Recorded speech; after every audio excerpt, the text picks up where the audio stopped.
Hello guys, Radhe Radhe. आज की कहानी है मुंशी प्रेमचंद्र की उद्धार। हिंदू समाज की वैवाहिक प्रथा इतनी दूषित, इतनी चिंताजनक, इतनी भयंकर हो गई है कि कुछ समझ में नहीं आता है। उसका सुधार क्यों कर हो? बिरले ही ऐसे माता पिता होंगे जिनके 7 पुत्रों के बाद एक भी कन्या उत्पन्न हो जाए तो वह सहर्ष उसका स्वागत करे। कन्या का जन्म होते ही उसके विवाह की चिंता सिर पर सवार हो जाती है और आदमी उसी में डुबकियां खाने लगता है। अवस्था इतनी निराशमय और भयानक हो जाती है कि ऐसे माता पिताओं की कमी नहीं जो कन्या की मृत्यु पर हृदय से प्रसन्न होते हैं, मानो सिर से बाधा टली। इसका कारण केवल यही है कि दहेज की दर दिन दूनी रात चौगुनी हो गई है। पहले छोटी छोटी शादियां 500 से 1000 तक तय हो जाती थी। अब मामूली मामूली विवाह भी 3-4 हजार के नीचे तय नहीं होते। खर्च का तो यह हाल है और शिक्षित समाज की निर्धनता और दरिद्रता दिन प्रतिदिन बढ़ती जा रही है। इसका अंत क्या होगा ईश्वर ही जाने। बेटे 1 दर्जन भी हो तो माता पिता को चिंता नहीं होती। वह अपने ऊपर उनके विवाह भार को अनिवार्य नहीं समझते। यह उनके लिए कंपलसरी विषय नहीं, ऑप्शनल विषय है। होगा तो कर देंगे, नहीं तो कह देंगे बेटा खाओ कमाओ, कमाई हो तो विवाह कर लेना। बेटों की कुचरीता कलंक की बात नहीं समझी जाती। लेकिन कन्या का विवाह तो करना ही पड़ेगा, उससे भगाकर कहाँ जाएंगे। अगर विवाह में विलंब हुआ और कन्या के पांव कहीं ऊंचे नीचे पड़ गए तो फिर कुटुंब की नाक कट गई।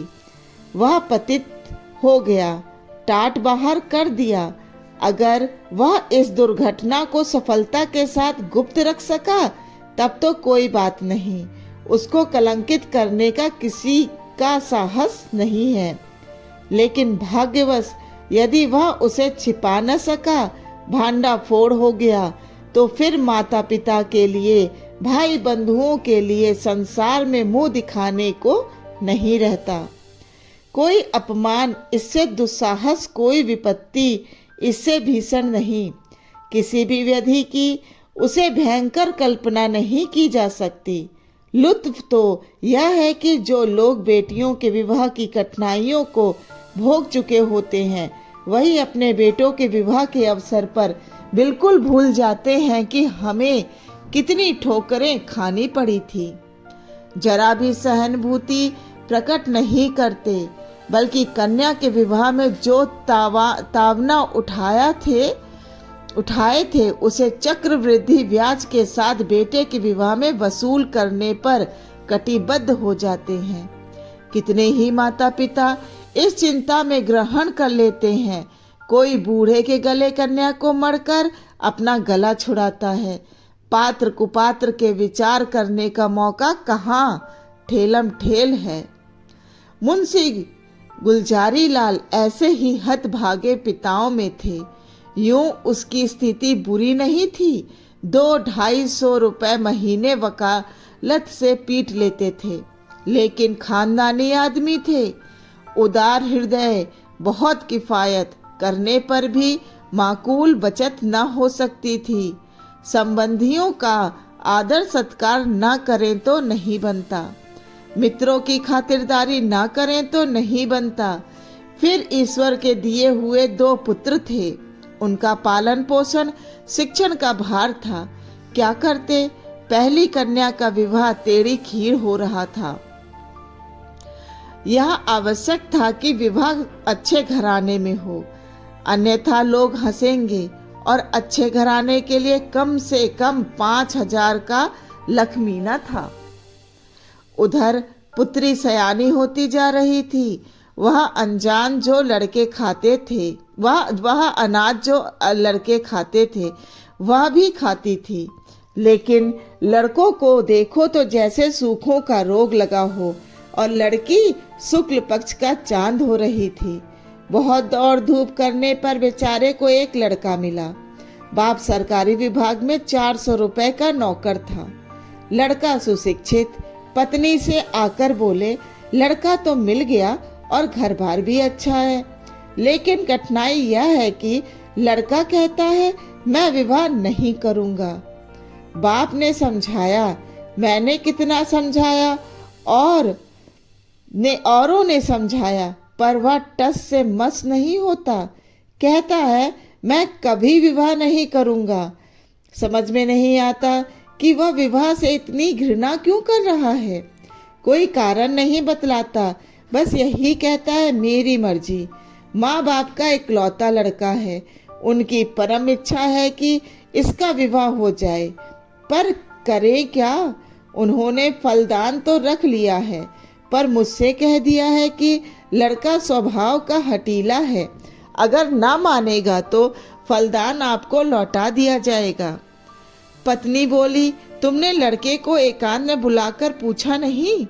गुलजारी लाल बुलाया था, बैठा रोता रहा, फिर उठकर चला गया। तुमसे क्या कहूँ, उसके पैरों पर गिर पड़ा, लेकिन बिना कुछ कहे उठकर चला गया। गुलजारी लाल बुलाया था, पत्नी देखो इस लड़की के पीछे क्या क्या झेलना पड़ता है।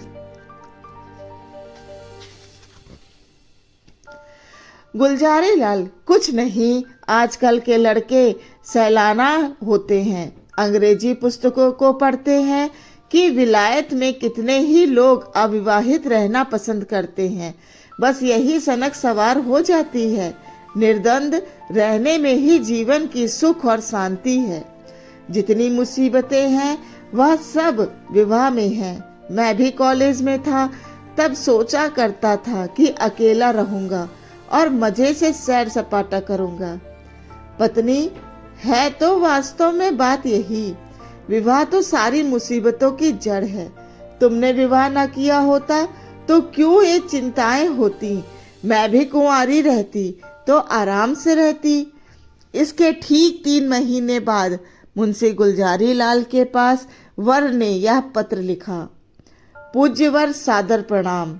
मैं बहुत असमंजस में पढ़कर यह पत्र लिखने का साहस कर रहा हूँ। इस घृष्टता को क्षमा कीजिए। आपके जाने के बाद मेरे पिताजी और माताजी दोनों मुझ पर विवाह करने के लिए नाना प्रकार के दबाव डाल रहे हैं। माताजी रोती हैं, पिताजी नाराज होते हैं। वह समझते हैं कि मैं अपनी जिद के कारण विवाह से भागता हूँ। कदाचित उन्हें यह भी संदेह हो रहा है कि मेरा चरित्र भ्रष्ट हो गया है। मैं वास्तविक कारण बताते हुए डरता हूँ कि इन लोगों को दुख होगा, और आश्चर्य नहीं कि शोक में उनके प्राणों पर भी बन जाए। इसीलिए अब तक मैंने जो बात गुप्त रखी थी वह आज विवश होकर आपसे प्रकट करता हूँ, और आपसे सग्रह निवेदन करता हूँ कि आप इसे गोपनीय समझिएगा, और किसी भी दशा में उन लोगों के कानों में इसकी भनक न पड़ने दीजिएगा। जो होना है वह तो होगा ही, पहले ही से क्यों उन्हें शोक में डुबाऊं। मुझे 5-6 महीने से यह अनुभव हो रहा है कि मैं क्षय रोग से ग्रसित हूँ।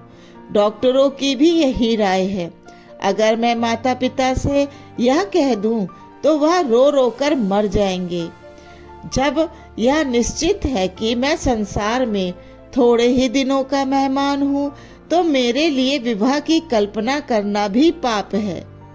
संभव है कि मैं विशेष प्रयत्न करके 1-2 साल जीवित रहूं, लेकिन वह दशा और भी भयंकर होगी, क्योंकि अगर कोई संतान हुई तो वह भी मेरे संस्कार से अकाल मृत्यु पाएगी। कदाचित पत्नी को भी इसी रोग राक्षस का क्षय बनना पड़े। मेरे अविवाहित रहने से जो बीतेगी मुझ पर बीतेगी। विवाहित हो जाने में से मेरे साथ और कोई जीवों का नाश हो जाएगा। इसीलिए आपसे मेरी प्रार्थना है कि मुझे बंधन में डालने के लिए आग्रह ना कीजिए, अन्यथा आपको पछताना पड़ेगा। सेवक हजारी लाल। पत्र पढ़कर गुलजारी लाल ने पत्नी की ओर देखा और कहा, इस पत्र के विषय में तुम्हारा क्या विचार है? पत्नी बोली, मुझे तो ऐसा लगता है कि वह कोई बहाना बना रहा है। गुलजारी लाल, तुम ठीक कहती हो, मेरा भी यही विचार है।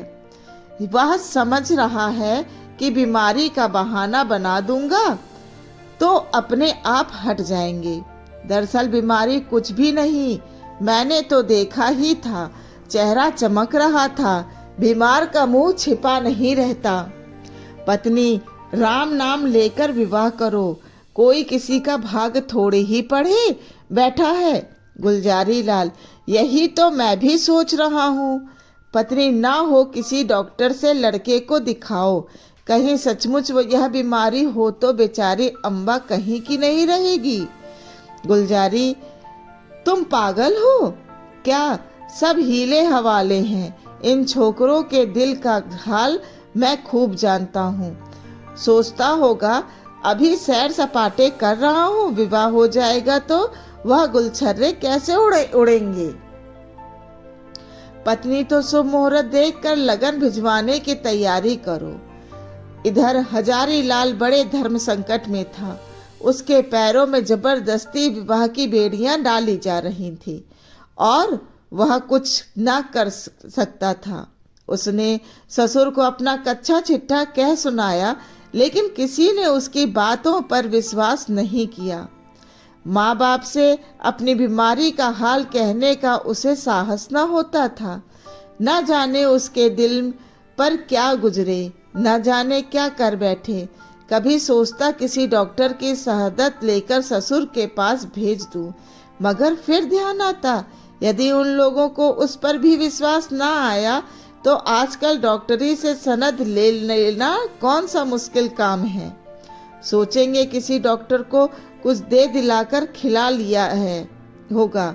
शादी के लिए तो इतना आग्रह हो रहा था। उधर डॉक्टरों ने स्पष्ट कह दिया था, अगर तुमने शादी की तो तुम्हारा जीवन सूत्र और भी निर्बल हो जाएगा।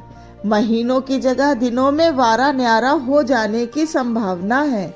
लगन आ चुका था, विवाह की तैयारियां हो रही थी, मेहमान आते जाते थे। हजारी लाल घर से भागा भागा फिरता था। कहाँ जाऊं? विवाह की कल्पना से ही उसके प्राण सूखे जाते थे। आह, उस अबला की क्या गति होगी। जब उसे यह बात मालूम होगी तो वह मुझे अपने मन में क्या कहेगी। कौन इस पाप का प्रायश्चित करेगा?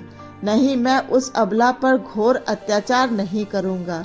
कल नहीं तो परसों, तो क्यों नहीं आज ही मर जाऊं। आज ही जीवन का और उसके साथ सारी चिंताओं को, सारी विपत्तियों का अंत कर दूं। पिताजी रोएंगे, अम्मा प्राण त्याग देगी, लेकिन एक बालिका का जीवन तो सफल हो जाएगा। मेरे बाद कोई अभागा अनाथ तो न रोएगा।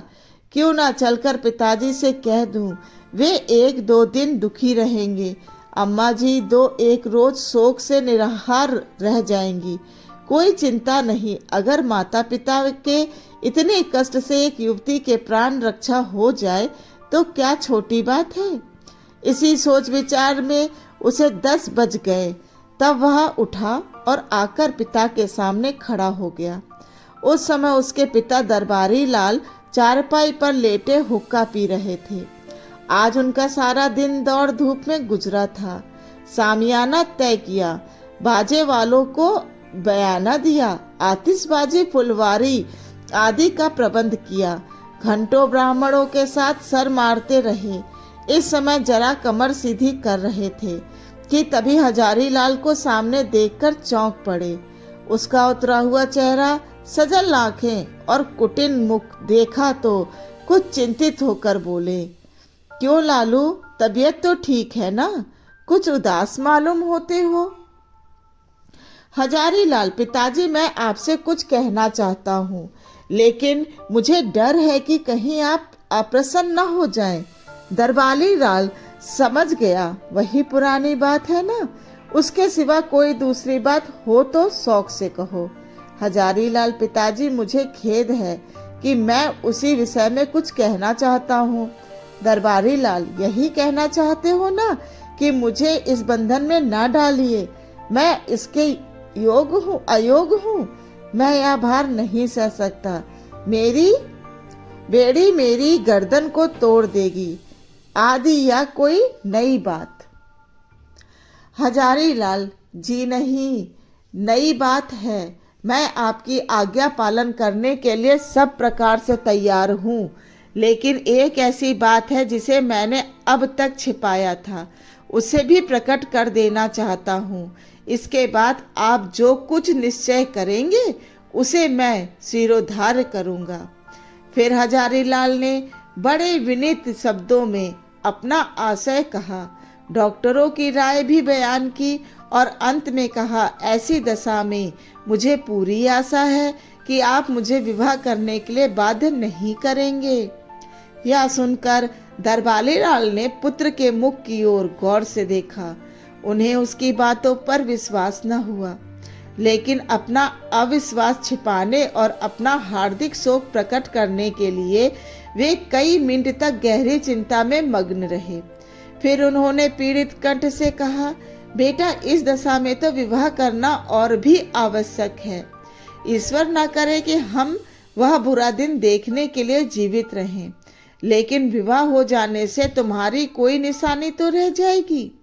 भगवान ने कोई संतान दे दी तो वही हमारे बुढ़ापे की लाठी होगी, उसी का मुंह देख देख कर दिल को समझाएंगे, जीवन का कुछ आधार तो रहेगा। फिर आगे क्या होगा वह कौन कह सकता है। डॉक्टर किसी की कर्म रेखा तो नहीं पढ़ते, ईश्वर की लीला अपरंपार है, डॉक्टर उसे नहीं समझ सकते।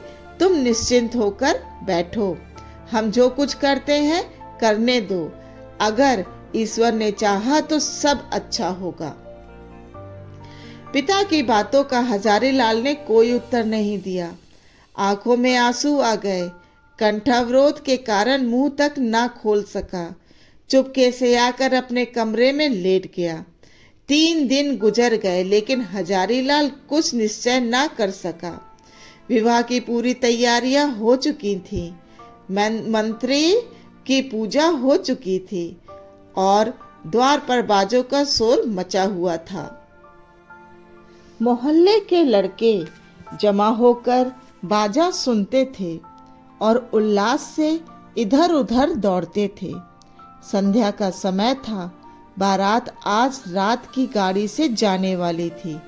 बारातियों ने अपने वस्त्र भूषण पहनने शुरू कर दिए। कोई नाई से बाल बनवाता, बूढ़े अपने पके बालों को उखड़वा कर जवान बनने की चेष्टा कर रहे थे। तेल साबुन उपटन की लूट मची हुई थी और हजारीलाल बगीचे में एक वृक्ष के नीचे उदास बैठा हुआ सोच रहा था, क्या करूं? अंतिम निश्चय की घड़ी सिर पर खड़ी थी। अब एक क्षण भी विलंब करने का मौका न था। अपनी वेदना किससे कहें, कोई सुनने वाला न था। उसने सोचा, मेरे माता पिता कितने अदूरदर्शी हैं। अपनी उमंग में इन्हें इतना भी नहीं सूझता कि वधू पर क्या बीतेगी।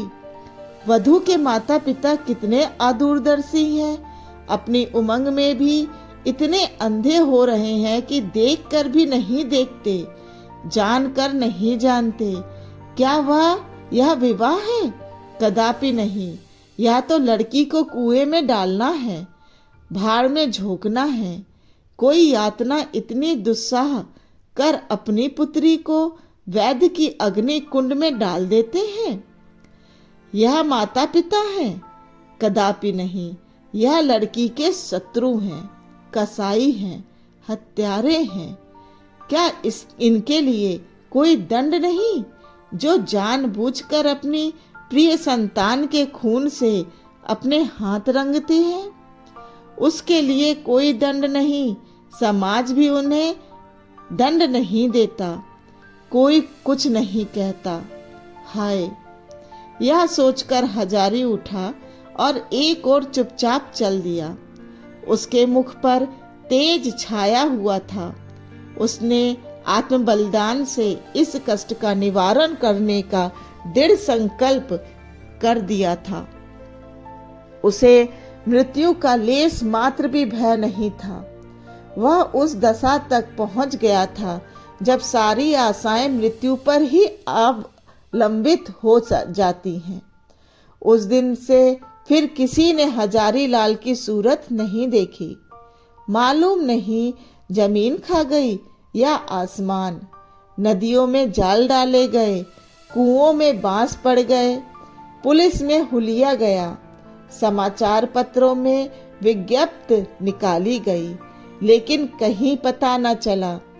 कई हफ्तों बाद छावनी रेलवे से 1 मील पश्चिम की ओर सड़क पर कुछ हड्डियां मिली। लोगों ने अनुमान लगाया कि हजारी लाल ने गाड़ी के नीचे दबकर जान दी, लेकिन निश्चित रूप से कुछ मालूम न हो सका। धन्यवाद। अगर आपको मुंशी प्रेमचंद्र जी की ये कहानी अच्छी लगी हो और मेरे स्वर जिन्हें मैंने इस कहानी में पढ़ा है अगर अच्छा लगा हो तो प्लीज़ मेरे चैनल को लाइक करिए, सब्सक्राइब करिए, शेयर करिए और कमेंट लिखिए। धन्यवाद।